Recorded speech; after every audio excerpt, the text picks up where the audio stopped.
এই হলো কপিল মুনির আশ্রম। আর সোজা চলে আসলে এদিকে চলে গেছে স্নানের मानस মানস। কাহা সে আয়া? मैं आंध्र प्रदेश। সব তীর্থ বারবার, কিন্তু গঙ্গাসাগর একবার।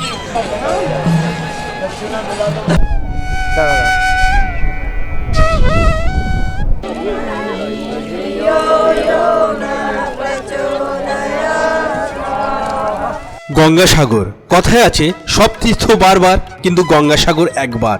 কিন্তু বন্ধুরা, আজ আমরা দাঁড়িয়ে আছি 2024 সালে। বদলাচ্ছে সাগরদ্বীপ, বদলেছে রাস্তাঘাট, কিন্তু তবুও আজও আছে সেই নদী পাড়ের ভোগান্তি। আর আজ আমি বন্ধু নিয়ে যাব সহজ পথে, যেখানে নেই কোনো জোয়ার ভাটা কিংবা ভ্যাসেলের ভোগান্তি।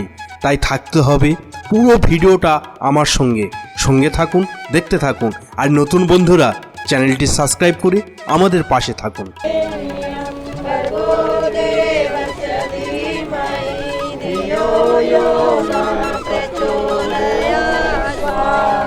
প্রভাত বন্ধুরা, 2023 আজকের শেষ, অর্থাৎ 31শে ডিসেম্বর 2023। আর আমরা আজকের চলেছি গঙ্গাসাগর। গঙ্গাসাগরের ট্যুর দিয়ে এই বছরটা আমরা শেষ করছি। সঙ্গে থাকুন, দেখতে থাকুন। আর অবশ্যই যারা নতুন আছেন চ্যানেলটি সাবস্ক্রাইব করে আমাদের পাশে থাকবেন। আর আমরা গঙ্গাসাগরে কিভাবে যাব, যদিও গঙ্গাসাগরের মেলা এখনও অনেকটা বাকি আছে, কিন্তু তার আগে কি প্রস্তুতি হচ্ছে, কিভাবে যাবেন। আর একটা জিনিস, আমরা কাকদ্বীপ দিয়ে যাব না, আমরা নামখানা দিয়ে বেনুবন হয়ে যাব।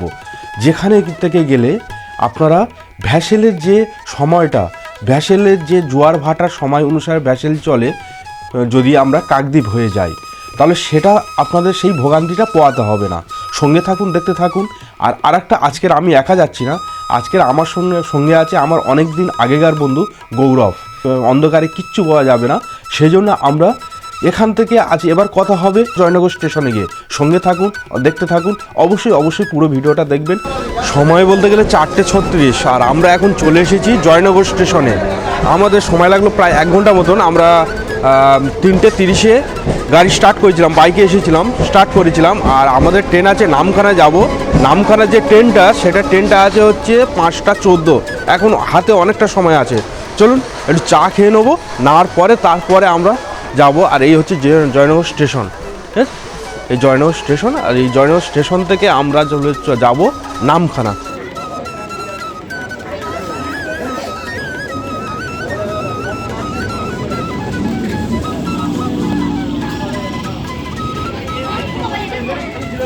সাতটা 15, আর 7:15 সময় আমরা চলে এসেছি নামখানা স্টেশন। আর আজকের আমরা আগেই বলেছি আমরা গঙ্গাসাগর যাচ্ছি। আর এই নামখানা থেকে, এখান থেকে আমরা প্রথমে একটা টোটো নেবো, নিয়ে আমরা জেটিঘাট পর্যন্ত যাব, এবং ওখান থেকে আমরা বেনুবন পর্যন্ত যাব, বেনুবনে যাব। আর আজকের আসার সময় শুনলাম এবং দেখলাম কাকদ্বীপ থেকে অনেক কটা ভ্যাসেল কিন্তু আছে, ক্যান্সেল আছে। আজকে যেহেতু রবিবার আছে, নামখানাতে প্রচণ্ড ভিড়। আর যেহেতু নামখানা থেকে এখান থেকে যেমন গঙ্গাসাগরেও যাওয়া যায়, আর বেশিরভাগ ক্ষেত্রে আজকের যেহেতু সানডে আছে, সেহেতু আজকের অনেকেই যাচ্ছে বকখালিতে। আর সেজন্য নামখানাটা অনেকটা কাকদ্বীপের তুলনায় ভিড়, কিন্তু আমরা যখন গঙ্গাসাগর দিকে যাব তখন ভিড়টা আশা করছি অনেকটা কমবে। থেকে এই যে টোটোগুলো দাঁড়িয়ে আছে, এগুলো এখান থেকে চলে যাবে জেটি পর্যন্ত যাবে। অনেকে আবার রিজার্ভ করেও বকখালিও চলে যাচ্ছে। সেক্ষেত্রে এখানে আছে সামনে ওর অটো স্ট্যান্ড আছে। আচ্ছা, আরেকটা কথা, আমরা স্টেশন থেকে বার হলাম। স্টেশন থেকে বার হওয়ার পরে আমরা একটু একদম সামনে যদি হেঁটে চলে যাই, তাহলে ওখানে আমরা অটো স্ট্যান্ডও পেয়ে যাব। আর টোটো স্ট্যান্ডও ওখানে আছে। এখান থেকে ভাড়াটা কিন্তু বেশি আছে।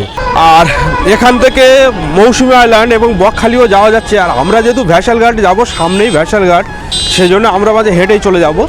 আর আমরা কোনো টোটো ধরছি না, টোটো ধরলে ওই 15 টাকার মতন নেবে, আপনাকে ভ্যাসেলঘাটে দিয়ে দেবে। আর আমাদের যেতে ওই সময় লাগবে, হেঁটে যদি যাই সেক্ষেত্রে সময় লাগবে ওই খুব জোর হলে 5 মিনিট। আর সেই জন্য আমাদের এখন সময়ও অনেক আছে। আমরা সময় নিয়ে বার হয়েছি আজকে, সেজন্য আমরা একটু হেঁটে চলে যাব নামখানা নদীর কাছে এসে। আর এই যে রাস্তা চলে এসেছে, এই রাস্তা থেকে বাম দিকে ঘুরলে এই সামনে চলে গেছে, এটাই হচ্ছে লঞ্চ ঘাট। এই সামনে চলে গেছে এই লঞ্চ। আমরা যাচ্ছি লঞ্চ ঘাটে যাব, গিয়ে দেখি লঞ্চ কখন দেওয়া আছে। হ্যাঁ বন্ধুরা, আমরা চলে এসেছি এখন নামখানার জেটিঘাটা, যেখান থেকে আমরা লঞ্চ ধরে বেনুবনে যাব। এবার আমাদের এখানে অনেকটা সময় কিন্তু দাঁড়াতে হয়েছে, অনেকটা সময় এখানে অপেক্ষা করতে হয়েছে, কারণ আমরা আসার আগে 3টে লঞ্চ অলরেডি ছেড়ে দিয়েছে। আর আমাদের সামনে অনেকটা লাইন আছে এবং লাইন থাকার জন্য আমরা 100 জন পরে আছি, সেজন্য আমাদের দ্বিতীয় লঞ্চে যেতে হবে। আর একটা কথা বলে রাখি, এখানে একটি করে লঞ্চে কিন্তু 100 জন করে নেয়। কাকদ্বীপে আপনাকে ভ্যাসেলে ওঠার জন্য আগে টিকিট কাটতে হয়, কিন্তু এখানে টিকিটটা লঞ্চেই কেটে নেয়। সেক্ষেত্রে আপনারা নিশ্চিন্তে থাকতে পারেন এবং লঞ্চে উঠে যেতে পারেন। লঞ্চে উঠে বাসের মতন লঞ্চে টিকিট কেটে নেবে এবং প্রত্যেকজনের 40 টাকা। বেনুবনে গিয়ে আপনাদের সঙ্গে কথা হচ্ছে, সঙ্গে থাকুন এবং উপভোগ করতে থাকুন এই মুড়িগঙ্গা নদী।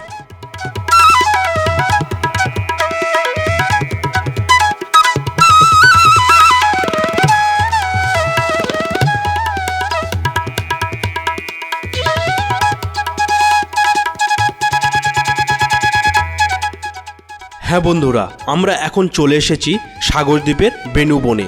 আর আমাদের নামখানা থেকে বেনুবনে আসতে সময় লাগলো ওই 1 ঘন্টা 20 মিনিটের মতন। আর আমাদের ভাড়া পড়েছে পার পার্সন 40 টাকা করে।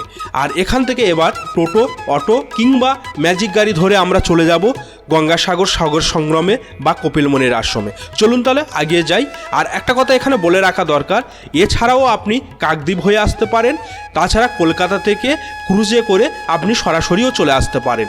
সঙ্গে থাকুন, দেখতে থাকুন আমরা এবার কিভাবে গঙ্গাসাগরে যাই। চলুন তাহলে সামনে অটো বা টোটো কিছু একটা নিতে হবে, সেক্ষেত্রে আমরা সামনের দিকে এগিয়ে যাই।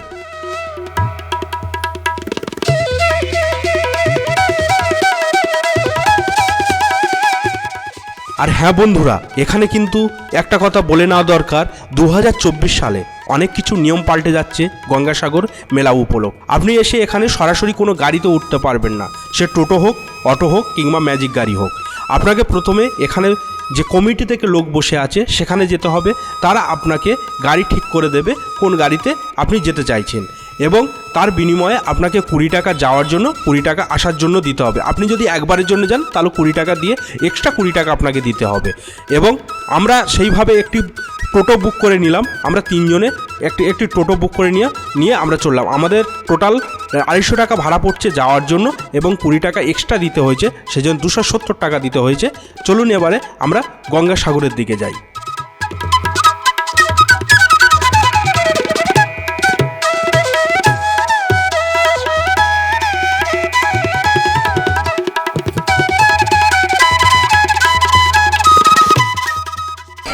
শুভ বিকাল বন্ধুরা, গঙ্গাসাগর থেকে শুভেচ্ছা জানাচ্ছি।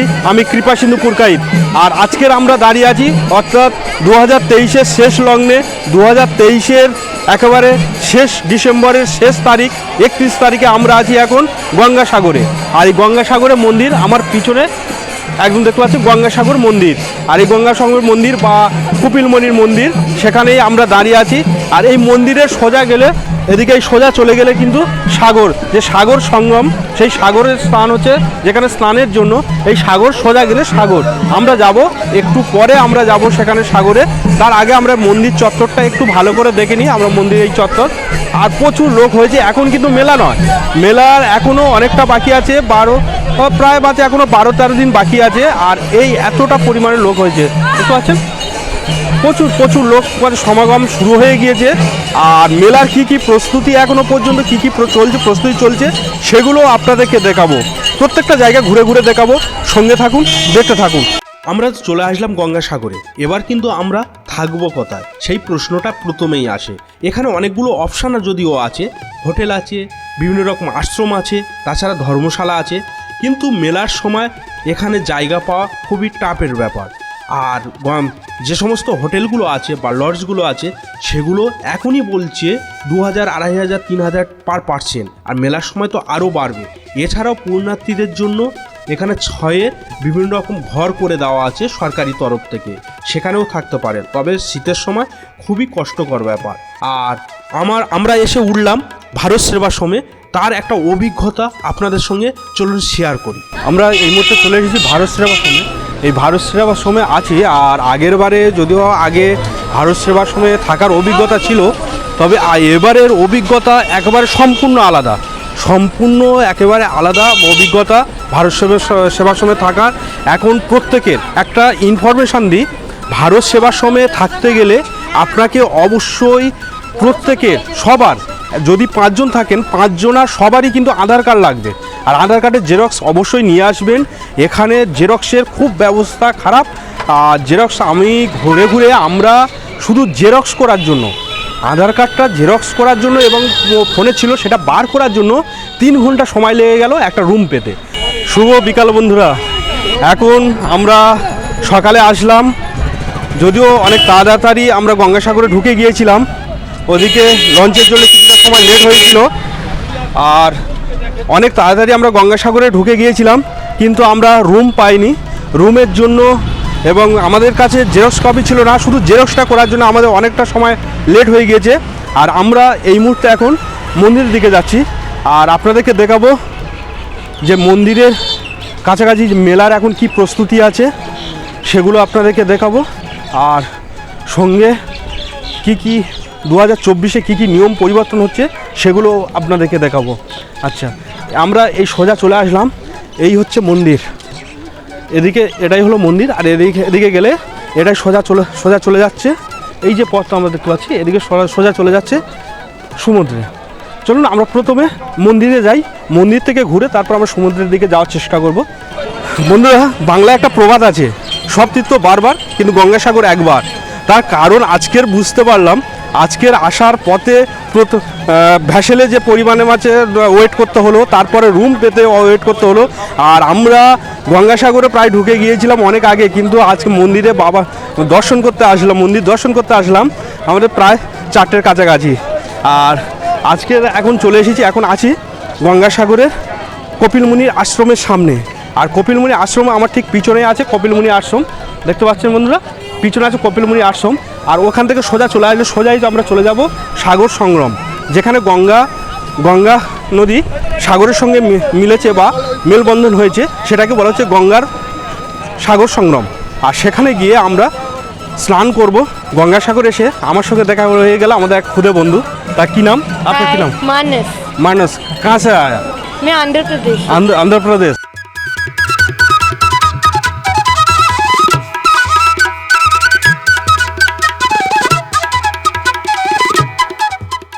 জন্য এই সমস্ত ঘরগুলো রেডি হচ্ছে, যেখানে সাধারণ যাত্রীরা থাকতে পারবে। এই বাঁশের ঘরগুলো রেডি হচ্ছে যেখানে সাধারণ যাত্রীরা থাকতে পারবে। আর এখন চারিদিকে কাজ চলছে, মেলা খুব তাড়াতাড়ি চলে এসেছে, গঙ্গাসাগর মেলা, সেজন্য কাজ চলছে। আর হ্যাঁ বন্ধুরা, ভিডিওটি অনেক বড় হয়ে যাওয়ার জন্য আজ এখানেই শেষ করছি। কেমন লাগলো অবশ্যই আমাদের জানাবেন। আর পরবর্তী পর্বে আমরা ফিরছি গঙ্গাস্থান, গঙ্গাসাগরের মাহাত্ম্য এবং পৌরাণিক কাহিনী নিয়ে। ততক্ষণ ভালো থাকবেন এবং সুস্থ থাকবেন। আর নতুন বন্ধুরা অবশ্যই চ্যানেলটি সাবস্ক্রাইব করে আমাদের পাশে থাকুন।